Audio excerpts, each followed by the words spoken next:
امی ہماری تمام سہیلیوں کے بھائی ہیں، ہمارا کوئی بھی بھائی کیوں نہیں ہے؟ اللہ دے گا۔ کب دے گا امی؟ جب اللہ کو منظور ہوگا۔ ان سب کی دعا قبول ہوئی، پاک اللہ کی رحمت کو جوش آیا، بہنوں کو بھائی مل گیا۔ بہنوں کے لیے بھائی سے زیادہ وہ ایک جیتا جاگتا گڈا تھا، جس کے ساتھ وہ دن بھر کھیلتی، اس کے ناز اٹھاتی، ماں سے زیادہ وہ اس کا خیال رکھتی۔ وقت گزرتا رہا، اب بہن بھائی سکول جانے لگے تھے۔ اس دن موسم خراب تھا، بارش رکنے کا نام ہی نہیں لے رہی تھی۔ بچے سکول گئے ہوئے تھے اور ماں فکر مند تھی۔ جب بچے گھر لوٹے تو ماں حیران رہ گئی۔ بھائی کا لباس خشک تھا، بہنیں پانی میں شرابور نظر آ رہی تھیں۔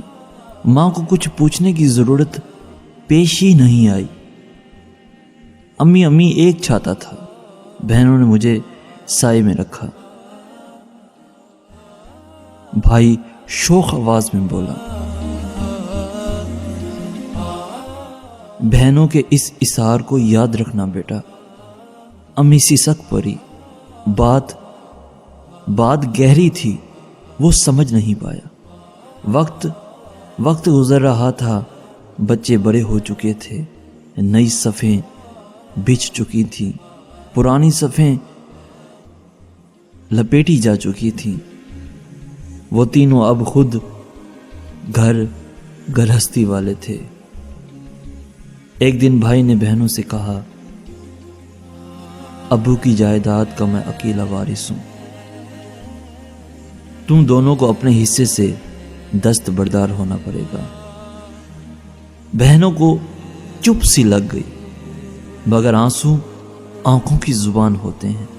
انہوں نے اپنے آنسو بھائی سے چھپا لیے تھے۔ اب یہ قافلہ کچہری کی طرف چل پڑا۔ حلفی بیان قلم بند ہونے تھے۔ بھائی بہنوں سے ان کا حق چھیننے والا تھا۔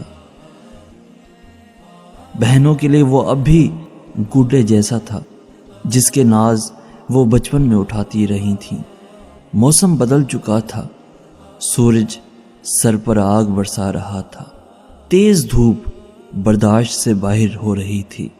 بھائی کی پیشانی پر پسینے کے قطرے چمکے تو بہنوں نے اس کے سر پر اپنے آنچل کا سایہ کر دیا۔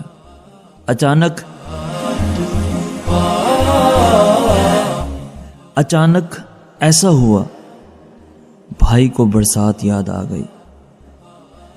بھائی چھاتے کے سائے میں تھا اور بہنیں بارش میں بھیگ رہی تھیں۔ بہنوں کے اس اصرار کو یاد رکھنا بیٹا۔ ماں کی کہی بات آج اس کی سمجھ میں آئی تھی۔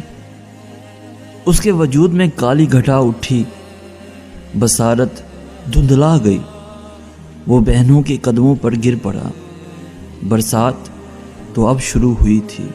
یہ برسات ان تینوں کو بھگو رہی تھی۔